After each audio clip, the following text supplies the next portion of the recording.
So one of the most common questions I hear is, what's the difference between Year 9 and Year 10 selective entry? So let's look into it. So first of all, Year 9 entry is the more traditional pathway. There's exams for all 5 of the different areas. You have mathematics, verbal reasoning, numerical reasoning, reading comprehension, and obviously the writing task, right? And obviously there is thousands of applicants every year for each of the different schools. It's highly competitive, and extracurriculars, note this, don't have any impact here. It's solely on your exam scores. Now, some schools have the 10% rule as well, and this margin tends to change depending on what type of area you're coming from.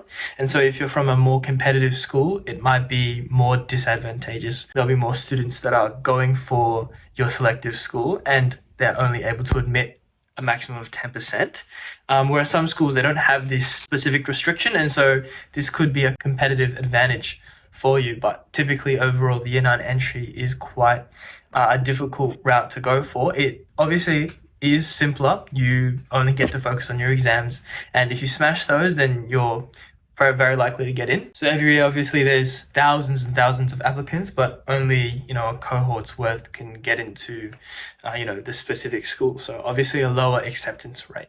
Now, the difference is for Year 10 entry, a lot of people think that there's no point trying once they fail in Year 9. But that's absolutely not the case. So, Year 10 is similar on the surface. There's still the 5 exams that you would do. This time the test provider is EduTest, where there's more questions, less time. But really the difference is actually the other 2 components that are related to the Year 10 entry. So depending on your school, some offer only an interview.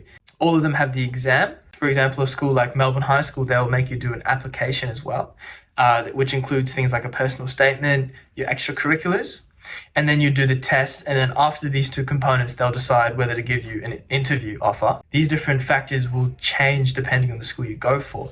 So a personal statement might ask a different question for MacRob than in Suzanne Cory.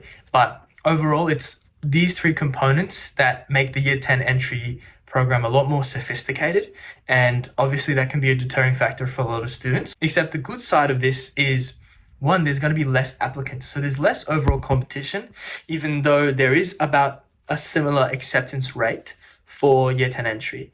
Although this means that you have many different possibilities in which you can kind of show your competitive advantage. So if you're more typically extracurricular inclined, you have a lot of passions and a lot of projects, but you feel like your scores might not be at the highest standard, then obviously Year 10 entry might be a very good avenue for you.